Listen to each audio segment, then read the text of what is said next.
तो हम फिर से लेकर आ चुके हैं आप लोगों के लिए सुबह की सभी ताज़ा और बड़ी खबरें।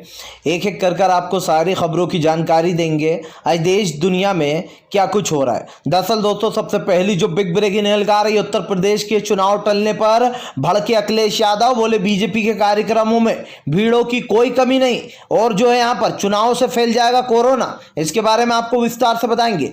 वहीं पर दोस्तों अगली बिग ब्रेकिंग में हम आपको बताएंगे दोस्तों, जी हाँ, दरअसल आपको बता दें भारतीय जनता पार्टी को बड़ा झटका। उत्तर आपको पता चलो दोस्तों, राजस्थान में बीजेपी का सुपड़ा ही साफ हो गया। जी हां, कांग्रेस ने जो दोस्तों जिला प्रमुख चुनाव में भाजपा का सुपड़ा साफ कर दिया। इसके बारे में आपको विस्तार से बताएंगे। वहीं पर अगली बिग ब्रेकिंग में हम आपको बताएंगे दोस्तों, जी हां, दरअसल आपको बता दोस्तों, गुरुग्राम में अब 6 जगह नमाज पढ़ने की दी गई है अनुमति। जी हां, सिर्फ 6 जगह ही पढ़ पाएंगे नमाज। इसके बारे में भी आपको विस्तार से बताएंगे। वहीं पर दोस्तों सनी लियोन के गाने पे मचा बवाल। जी हां दोस्तों, हिंदू संगठनों ने उठाए कई बड़े सवाल। इसके बारे में आपको विस्तार से बताएंगे। वहीं पर दोस्तों असदुद्दीन ओवैसी पर छिड़ी बहस। बोले क्या ओवैसी भी बीजेपी की राह पर चल रहा है? जी हां दोस्तों, अब आप समझिए, क्या बीजेपी का रास्ता आसान करने में लगे ओवैसी? बताएंगे क्या है पूरा मामला। वहीं पर दोस्तों अगली बिग ब्रेकिंग में हम आपको बताएंगे दोस्तों, जी अखिलेश यादव बोले जो लोग कल तक छापों को लेकर गुर्रा रहे थे, आज वो सच जानने के बाद चुपचाप बैठे हुए हैं। शायराना अंदाज में अखिलेश ने जमकर पात्रा को घेरा है। इसके बारे में भी आपको विस्तार से बताएंगे। वहीं पर दोस्तों अगली बिग ब्रेकिंग में हम आपको बताएंगे दोस्तों, एमआई के नेता असीम वकार बोले फिलहाल पात्रा के शब्दों पर कोई रोक नहीं लगा था। किस तरीके से पात्रा और यति नरसिंहानंद जैसे लोगों ने मुसलमानों को काटने तक की धमकियां दे दी हैं। इसके बारे में बताएंगे क्या कुछ बोला है असीम वकार ने लाइव डिबेट में। वहीं पर दोस्तों अगली बिग ब्रेकिंग में हम आपको बताएंगे, दिग्विजय सिंह बोले सावरकर ने किताब में लिखा था कि गौ मांस खाना कोई बुराई की बात नहीं है। अब अगली बार कोई हिंदुत्ववादी कुछ कहे गौ मांस का तो उसको ये बता देना कि सावरकर के हाथ का लिखा हुआ। इसके बारे में आपको विस्तार से बताएंगे। वहीं पर दोस्तों अगली बिग ब्रेकिंग में हम आपको बताएंगे दोस्तों, जी दरअसल आपको बता दें बीजेपी को बड़ा झटका दोस्तों, एक बार फिर से सपा की आंधी में उड़ जाएगी बीजेपी। जी अब दोस्तों झूठे ओपिनियन पोल शुरू कर दिए, इसके बारे में भी आपको विस्तार से बताएंगे। वहीं पर दोस्तों पंजाब में गरजे अरविंद केजरीवाल, बोले फिलहाल यहां पर आपकी सरकार बनते से ही प्यार और पैसा ही पीछे की बौछार होगी। इसके बारे में आपको विस्तार से बताएंगे। वहीं पर दोस्तों योगी का विवादित बयान, बोले सावरकर से अच्छे क्रांतिकारी कोई और नहीं थे, सबसे बड़े क्रांतिकारी थे सावरकर। अब आप समझिए दोस्तों, सावरकर को अच्छा बता डाला। इसके बारे में भी आपको विस्तार से बताएंगे। वहीं पर दोस्तों अगली बिग ब्रेकिंग में हम आपको बताएंगे दोस्तों, जी दरअसल आपको बता दें दोस्तों, भारतीय जनता पार्टी की शर्मनाक हार पर जमकर कांग्रेस ने ली चुटकी। बोले फिलहाल किस तरीके से भाजपा का सुपड़ा साफ हुआ है, राजस्थान की जनता ने फिर एक बार बता दिया कि जनता हमारे साथ है। इसके बारे में भी आपको बताएंगे। वहीं पर दोस्तों आपको बता दें हरक सिंह रावत के इस्तीफे के बाद उत्तराखंड में मच गया बवाल। इसके बारे में भी आपको विस्तार से बताएंगे। तो सारी खबरें दोस्तों एक एक कर देंगे। फिलहाल चलिए बढ़ते हैं सबसे पहली और सबसे बड़ी खबर की ओर। दरअसल दोस्तों आपको बता दें अखिलेश यादव का भारतीय जनता पार्टी के ऊपर बड़ा हमला। बोले फिलहाल चुनाव कराने में कोरोना ओमिक्रॉन फैल जाता है, लेकिन बीजेपी के कार्यक्रम में जो भीड़ आ रही है उससे कोरोना नहीं फैलता। दरअसल दोस्तों चुनाव टालने की बात से अब भड़क गए अखिलेश यादव। अखिलेश यादव का कहना है कि चुनाव जो है यहाँ पर सही समय पर और सही तरीके से होना चाहिए। ये सब कुछ बीजेपी की चाल है, बीजेपी चुनाव में हार रही है इसीलिए वो ये सब कुछ कर रही है। अखिलेश यादव ने कहा कि चुनाव जो है यहाँ पर पूरे तौर तरीके से होना चाहिए और जो सही चीज हो वो कराना चाहिए। वहीं दूसरी तरफ अखिलेश यादव ने कहा कि दरअसल बीजेपी किसी भी हालत में चाहती है कि ये चुनाव टल जाए, क्योंकि बीजेपी को अपनी हार सामने दिखाई दे रही है। ऐसा दूसरी तरफ दोस्तों हम आपको बता दें विपक्ष पार्टियां सभी बीजेपी को ट्रोल करने में लग गई हैं। जाहिर सी बात है दोस्तों, जो लोग बंगाल में मोदी को जीतता हुआ बता रहे थे वही लोग आज दोस्तों उत्तर प्रदेश में योगी को जीतता हुआ बता रहा है कुछ ओपिनियन पोल। जाहिर सी बात है दोस्तों, सामने हार देखकर ओपिनियन पोल झूठे करवाए जा रहे हैं और ये बताया जा रहा है कि देखिए अब की बार भी क्या योगी जो है यहाँ पर बन जाएंगे और अखिलेश को 33% वोट बता डाले। अब आप समझिए दोस्तों, अखिलेश की आंधी आई पड़ी है तो इधर अखिलेश को जीतता हुआ बता रहा है कुछ ओपिनियन पोल। अब ये कुछ कौन है दोस्तों? कुछ गोदी मीडिया। जाहिर सी बात है दोस्तों, बीजेपी डर गई है तो इस चुनाव को टालने की कोशिश की जा रही है। पिछले दिनों दोस्तों सुब्रमण्यम स्वामी ने एक बयान देते हुए कहा था कि उत्तर प्रदेश के चुनाव को टाल देना चाहिए और वहां पर राष्ट्रपति शासन लगा देना चाहिए। लेकिन दोस्तों अब आपको बता दें, अब इसमें राजनीति तेज हो गई है। कई विपक्ष पार्टियों ने इस पर हमला बोला है और बोले फिलहाल सही तरीके चुनाव सही वक्त पर ही होना चाहिए। फिलहाल चलिए हम बढ़ते हैं दोस्तों एक और अगली बिग ब्रेकिंग की तरफ। बता दोस्तों अगली जो बड़ी खबर निकल कर आ रही है, दरअसल दोस्तों आपको बता दिग्विजय सिंह का भारतीय जनता पार्टी के ऊपर बड़ा हमला। बोले सावरकर को जो लोग, जी हाँ, सावरकर को जो लोग सर पे बिठा कर बैठते हैं, अब सावरकर की सच्चाई भी सुन लो। सावरकर वो इंसान था जिसने अपनी किताब में लिखा था कि गौ मांस खाना कोई बुराई की बात नहीं। अब आप समझिए दोस्तों, हिंदू धर्म में सबसे ज्यादा अगर किसी को माना जाता है तो वो गाय माता है। अब मैं आपको दोस्तों इससे नरेंद्र मोदी जी का एक आपको बयान सुनाना चाहता हूं जो उन्होंने अभी परसों ही दिया। ज्यादा पुरानी बात नहीं है, 2 दिन पुरानी बात है। याद कीजिए दोस्तों, अभी उत्तर प्रदेश की वाराणसी की रैली में जब मोदी पहुंचे तो उन्होंने सबसे पहला वर्ड क्या बोला? उन्होंने कहा कि गाय कुछ लोगों के लिए जो है यहाँ पर दोस्तों आपको बता दें आजाब हो सकती है, लेकिन हमारे लिए तो जो वो गाय हमारी माता है। अब आप समझिए दोस्तों, गाय हमारी माता है दोस्तों और सावरकर उसको खाता है, ये बात है। क्योंकि दोस्तों यहां पर दिग्विजय सिंह ने लोगों को सावरकर की किताब दिखाते हुए कहा कि अगर अगली बार कोई भाजपाई या हिंदुत्ववादी को भी दोस्तों एक्सप्लेन किया, दिग्गी का कहना था हिंदुत्ववादी को भी एक्सप्लेन किया था सावरकर ने कि हिंदुत्ववादी लोग क्या होते हैं। हिंदुत्ववादी लोग वो होते हैं दोस्तों, जैसे कि आपने यति नरसिंहन, मुसलमानों को काटो, मुसलमानों से लड़ना पड़ा तो लड़ेंगे, सुरेश चौहान के, इन जैसे दोस्तों टट्टू लोग, जो कि टट्टू होते हैं, बेसिकली दम नहीं होता इनमें, सिर्फ बकलोली करते हैं और हमारे हिंदू और मुसलमान भाइयों को लड़वाने की कोशिश करते हैं। ये फालतू लोग हैं दोस्तों, इनका सिर्फ एक ही मकसद है कि ये राजनीति में अपनी जगह बना ले और अपने आप को चमका ले। जाहिर सी बात है, दिग्विजय सिंह ने ये किताब बताते हुए कहा कि जो बीजेपी बार बार गौ माता के चलते कई लोगों को दोस्तों गिरफ्तार करती है, ज्यादातर दोस्तों उसमें मुस्लिम ही होते हैं, उनको बुरी तरीके से पीटा जाता है और ये कहा जाता है कि तू गौ की हत्या कर रहा है, तस्करी कर रहा है। लेकिन दोस्तों सोचिए, सीएम योगी सावरकर की तारीफ कर रहे हैं, लेकिन इस सावरकर ने साफ कहा था कि गौ मांस खाने में कोई बुराई नहीं है। अब आप समझ लीजिए, या तो सावरकर सही है तो फिर सरकार गलत है, या फिर सावरकर गलत है दोस्तों तो फिर सरकार सही है। तो भैया पहले डिसाइड कर लो कि तुम लोग सावरकर के साथ हो या फिर दोस्तों गांधी जी के उस पर सिद्धांत पर चलने वाले हो। फिलहाल खैर चलिए हम बढ़ते हैं दोस्तों एक और अगली बिग ब्रेकिंग की तरफ। बता दोस्तों अगली जो बड़ी खबर निकल कर आ रही, जी हाँ, दरअसल दोस्तों आपको बता असदुद्दीन ओवैसी का बयान पर मचा घमासान। जी हाँ, दरअसल दोस्तों आपको बता दें पूर्ण प्रसन्न वाजपेयी जो कि एक काफी वरिष्ठ पत्रकार है, अब उन्होंने असदुद्दीन ओवैसी के ऊपर सवाल खड़े कर दिए और दोस्तों ये सवाल खड़े होना भी चाहिए। इसका मैं एक नुकसान आपको बताऊंगा दोस्तों, आप पूरी फिल्म समझ जाएंगे। याद कीजिए दोस्तों, पिछली बार के उत्तर प्रदेश के चुनाव भाजपा इस उम्मीद में थी कि असदुद्दीन ओवैसी अपने मुंह से कोई अपशब्द निकालें और वो पूरे चुनाव में उस शब्द का यूज करें। याद है दोस्तों वो नारे जो कि ओवैसी की टीम के जो लोग बाइक पर बैठ बैठ के अल्लाह हो नारक तदबीर के नारे लगाते फिरा करते थे प्रचार करते वक्त, और इन नारों को दोस्तों जो योगी है उसने गलत ढंग से यूज किया था, योगी आदित्यनाथ ने, और कहा था देखिए कि मुसलमान कैसे नारे लगा रहे हैं, इनसे आपको खतरा हो सकता है, हिंदू भाई वोट ना दें कांग्रेस को क्योंकि कांग्रेस जो इन मुस्लिमों का साथ देती है, इस तरीके के वादे। अब दोस्तों ओवैसी ने एक बयान क्या दिया, हालांकि ओवैसी जी ने बयान जो दिया दोस्तों वो इतना बेकार नहीं है, लेकिन वो बयान फिर भी दोस्तों एक तरीके से हिंसा करता है।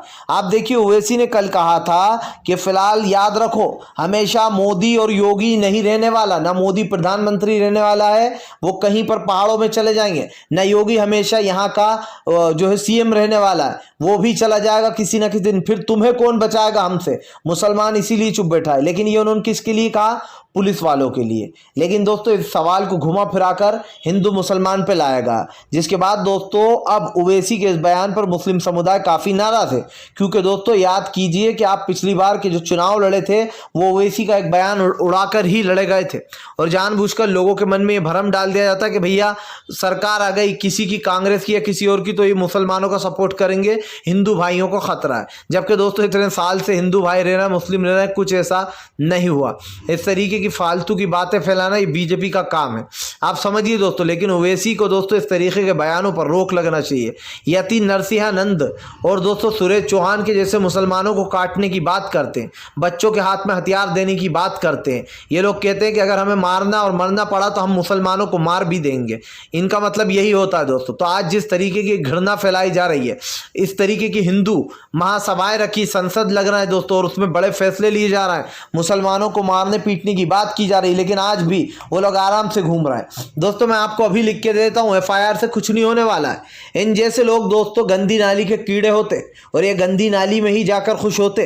इनके ऊपर FIR दर्ज करने से क्या होगा? मोदी सरकार बताना क्या चाह रही है? दोस्तों कोई कार्रवाई नहीं होगी, आज आप लिख के रख लीजिए। सिर्फ FIR दर्ज होगी, पूछताछ होगा और इनको खुले सांड की तरह फिर छोड़ दिया जाएगा कि जाओ और फिर से मुसलमानों के खिलाफ विवादित बयान दो। ये कोई पहली बार नहीं हुआ है दोस्तों कि यति नरसिंहानंद और सुरेश चौहान के ने पहली बार मुसलमानों के लिए जहर उगला हो। इससे पहले भी इसने मुसलमानों के लिए कई बार जहर उगला है। जाहिर सी बात है सरकार इस पर कोई स्टैंड नहीं लेती, सिर्फ FIR दर्ज होती है और FIR रद्द भी हो जाती है। आप कंगना को ही ले लीजिए, कंगना ने सिख समुदाय को मच्छर बुला डाला, ये कहा कि अच्छा हुआ एक महिला ने कुचल दिया था तुम्हें पैरों से। उसके ऊपर क्या हुआ दोस्तों? बस FIR हुई, पूछताछ हुई, आज तक गिरफ्तार नहीं हुई वो। फिलहाल खैर चलिए हम बढ़ते हैं दोस्तों एक और अगली बिग ब्रेकिंग की तरफ।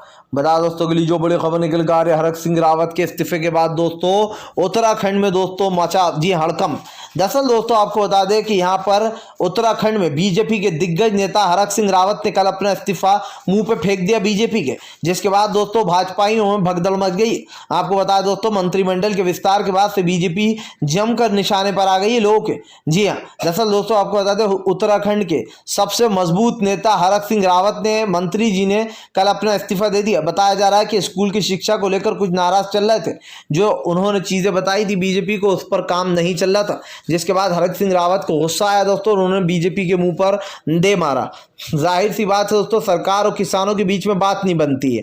आज जिस तरीके से उत्तराखंड के बीजेपी के नेता एक एक कर दोस्तों पार्टी को छोड़ रहे हैं, जाहिर सी बात है कि कम बैक की ओर बढ़ रही है कांग्रेस।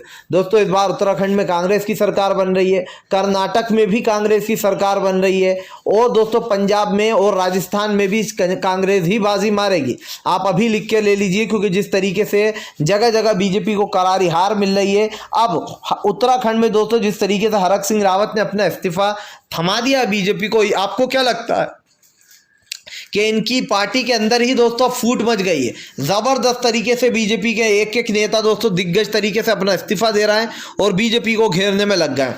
जाहिर सी बात है दोस्तों बीजेपी जो करती है वो उसके सामने आ जाता है और ये भी साफ है कि भारतीय जनता पार्टी इस वक्त पूरी तरीके से फेल हो चुकी है। फिलहाल खैर चलिए हम बढ़ते हैं दोस्तों एक और अगली ब्रेकिंग की तरफ। बता दोस्तों अगली जो बड़ी खबर निकल कर आ रही, जी हाँ, दरअसल दोस्तों आपको बता दें अखिलेश यादव का भारतीय जनता पार्टी के ऊपर बड़ा हमला।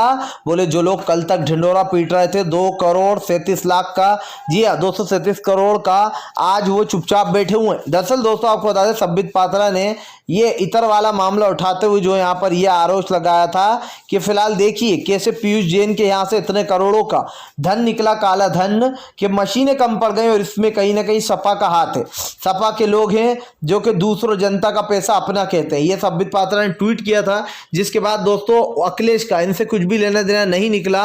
अखिलेश ने कहा कि इनका हमारी पार्टी से कुछ लेना देना नहीं है, जिसके बाद अखिलेश ने जमकर भाजपा को घेर लिया और अखिलेश ने कहा कि फिलहाल जिस तरीके की बीजेपी हरकतें कर रही है उससे ये साफ दिखाई दे रहा है कि फिलहाल बीजेपी डर गई है। अखिलेश ने कहा कि जो लोग कल तक झूठ फैला रहे थे आज वो चुपचाप बैठे हुए हैं सुख की चादर ओढ़ कर। जिया जाहिर सी बात है दोस्तों संबित पात्रा एक झूठा नेता है, किस तरीके से वो ट्विटर पर झूठ फैलाता है और उसका ट्विटर पर जो है दोस्तों उसके ट्वीटों को ब्लॉक कर दिया जाता है, ये भी आपने और हमने देखा था। अब इसको लेकर अखिलेश ने साफ कर दिया कि ये दरअसल बीजेपी की दहशत है।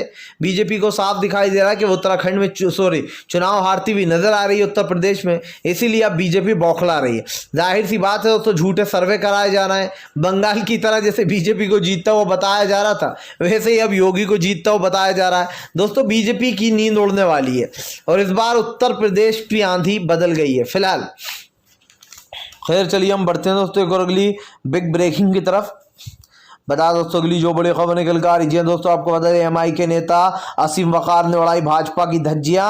बोले फिलहाल असदुद्दीन ओवैसी के बयान को उठा लिया जाता है, जबकि ओवैसी ने कोई गलत बयान भी नहीं दिया, लेकिन यति नरसिंहानंद और सुरेश चौहान के जैसे लोगों को खुली छूट दी जाती है कि जाओ जाकर जो यहाँ पर जहरीले बोल बोलो। आपको बताता चलूं दोस्तों, असीम वकार ने कहा कि बीजेपी के ही लोग हैं जो कि इस तरीके की बातें कर रहे हैं। जी हाँ, संबित पात्रा जो कि महिलाओं को न जाने क्या क्या गंदे अपशब्द बोलता है, लेकिन उसके खिलाफ कोई कार्रवाई नहीं होती। असीम वकार ने कहा कि ये सिर्फ बीजेपी के चोचले, एफआईआर वगैरह से कुछ नहीं होने वाला। आज एफआईआर होगी, कल रद्द भी हो जाएगी, और इन जैसे लोग ऐसे ही खुले में जो यहाँ पर चीज़ों के दोस्तों बयान देते रहेंगे। दोस्तों सवाल सबसे बड़ा ये उठता है दोस्तों कि भले ही दोस्तों कानून अपना काम करे ना करे, लेकिन दोस्तों कोर्ट को इसमें जो यहाँ पर दखल अंदाजी करना चाहिए। भले ही दोस्तों पुलिस अपना काम ढंग से ना कर रही हो, इन जैसे दोस्तों लोगों को पकड़ ना रही हो, लेकिन कोर्ट को इसमें दोस्तों आगे आना चाहिए, और कोर्ट को, सुप्रीम कोर्ट को खास कर ये ऐलान कर देना चाहिए कि अगर कोई ऐसे भड़काऊ भाषण देगा तो उसको सीधी सीधी सजा होगी, और काफ़ी लंबी होगी। क्योंकि दोस्तों ये एक तरीके दंगा भड़काना ही होता है कि मुसलमानों को मार देंगे, काट देंगे, ये कर देंगे, वो कर देंगे, नमाज पर रोक लगा देंगे। आजकल हो क्या रहा है दोस्तों? क्या कोर्ट की नज़रों में दोस्तों, कोर्ट की नज़र से ये अनदेखा है? क्या कोर्ट को दिखाई नहीं दे रहा दोस्तों कि किस तरीके के ये लोग हैं जो कि इस तरीके के भड़काऊ भाषण देना है? दोस्तों आज मेरे हिसाब से सुप्रीम कोर्ट को इसमें दखल अंदाजी कर इन सभी को फटकार लगाते हुए सजा देना चाहिए। इन लोगों को दोस्तों जेल के अंदर डालना चाहिए जो इस तरीके के विवादित बयान दे रहा है। फिलहाल खैर चलिए हम बढ़ते हैं दोस्तों एक अगली बिग ब्रेकिंग की तरफ। बता दोस्तों अगली जो बड़ी खबर निकल कर आ रही है दोस्तों, योगी के बयान पर मचा घमासान, कांग्रेस ने लिए मजे। दरअसल दोस्तों योगी आदित्यनाथ ने कहा कि फिलहाल सावरकर से बड़ा जो क्रांतिकारी और कोई नहीं था। अब आप समझिए दोस्तों, वो सावरकर जिसने अंग्रेजों के सामने अपने घुटने टेक दिए थे, वो सावरकर दोस्तों जो कि हिंदुत्व को बढ़ावा देता था, उसको जो यहाँ पर सबसे बड़ा क्रांतिकारी बता डाला। सावरकर ही वो था दोस्तों जिसने जिन्ना के साथ मिलकर सारे कांड किए थे। जी हाँ, देश को अलग दो हिस्सों में बांट दिया था। आपको बताता चलूं दोस्तों, सावरकर को लेकर योगी के इस बयान के बाद कांग्रेस ने कहा कि यही है बीजेपी की विचारधारा। ये सावरकर के नक्शे कदम पर चलने वाले लोग हैं जिनके लिए लड़ाई, दंगा और दहशत से ज्यादा और कुछ नहीं है। ये लोग राज्यों में और देश में दंगे फैलाकर जो यहाँ पर अपनी राजनीति को चमकाते हैं, और जिस तरीके राजनीति को चमकाते हैं ये साफ दिखाई दे रहा है। जाहिर सी बात है दोस्तों, ये कहना कि सावरकर एक क्रांतिकारी था, 2 बार उसने क्रांति की। दोस्तों आप सोचिए, जो सावरकर ने हाथ जोड़ लिए थे अंग्रेजों के सामने, घुटने टेक दिए थे, उस सावरकर की योगी तारीफ कर रहे हैं। योगी आदित्यनाथ को शायद इतिहास भी नहीं पता है। समझिए दोस्तों, आज जिस तरीके की एक नफरत फैलाई जा रही है ये आपके और हमारे सामने। क्या हमने पहली बार देखा है कि बीजेपी के लोग भगवाधारी गुंडे दोस्तों, वो किस तरीके से सावरकर और गोडसे को पूछते? आप देखिए कि गोडसे जिंदाबाद के नारे लगते हैं और गांधी जी मुर्दाबाद बोला जाता है। एक अकेली दोस्तों बॉलीवुड की ऐसी हीरोइन है कंगना राणावत, जिसने गांधी जी तक को नहीं छोड़ा। उसने गांधी जी को सत्ता का लालची बता डाला, और जितने भी स्वतंत्रता सेनानी थे हमारे, जिन्होंने देश के लिए अपनी जान दे दी, उनको भी जो है यहाँ पर दोस्तों पूरी तरीके से वो बता डाला कि आज़ादी भीख में मिली थी। तो दोस्तों ये तो साफ दिखाई दे रहा है कि आजकल देश में लोकतंत्र खत्म हो रहा है, और सावरकर और दोस्तों गोडसे की जो सोच है वो हमारे देश में फैलाई जा रही है नफरत की तरह।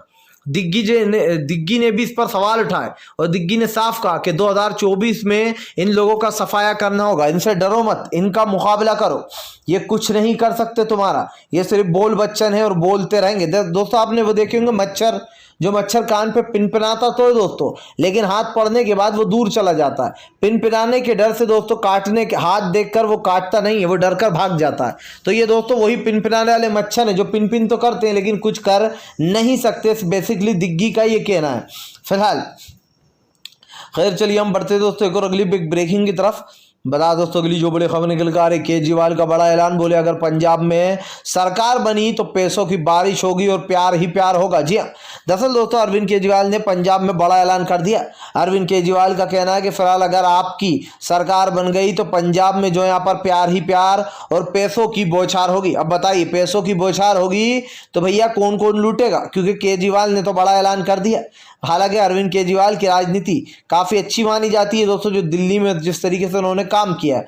लेकिन दोस्तों ये बात भी सच है कि फिलहाल पंजाब के साथ कांग्रेस ने भी हमेशा वफा की है और कांग्रेस ने भी कहीं ना कहीं अच्छा काम किया है पंजाब की जनता के लिए, क्योंकि जिस तरीके से पंजाब में लगातार विरोध हुआ है कृषि कानूनों को लेकर, एक भी बार रोका नहीं गया, उन्हें टोका नहीं गया। यहाँ तक कि अभी चन्नी ने एक दिन पहले ही ऐलान किया है कि जो छोटे किसान हैं 5-5 एकड़ वाले, उन सबको दोस्तों जो है यहाँ पर 2-2 लाख रुपए जो कर्जा है वो माफ़ किया जाएगा। जाहिर सी बात है दोस्तों, उत्तर प्रदेश की राजनीति अलग अलग रंग दिखा रही है। अलग अलग रंग का मतलब समझिए दोस्तों कि राजनीति ज़बरदस्त तरीके से बढ़ती चली जा रही है।